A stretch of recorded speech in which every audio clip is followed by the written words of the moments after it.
May babaeng biglang tumabi sa akin at sabi niya na nakilala ko na daw siya, dati pa. Really ba? Ako din, I miss you too. Hindi tumagal at bigla niya akong pinakilala sa mga old friends daw namin. Evelyn! Nakilala po ba siya? Parang familiar pero hindi ko maalala. Evelyn! Childhood best friend natin siya! Ayaw nga pala papahilala ko yung si Arya. At nung nakita ko si Ira, feel ko nagkita na kami dati pa.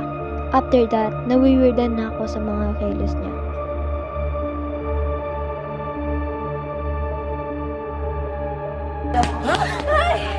Gulat na gulat? Tara, samahan mo ko sa kantin. Sige na nga. Uy, ano yun? Ha? Alin siya? Okay.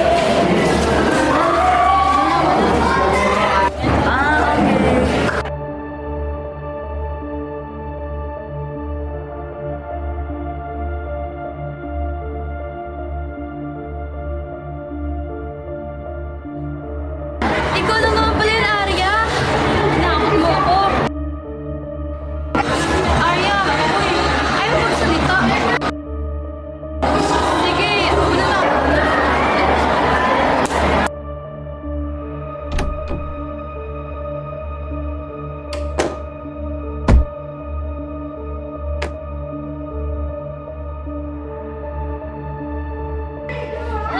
Ano ba yan?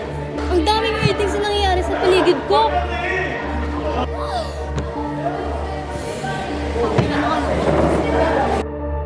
Akala ko mawawala ng mga stress ko, kaso palagi na nangyayari ang mga pangyayari katulad ng pagkulat, pag-istorbo, until hindi ko na kaya.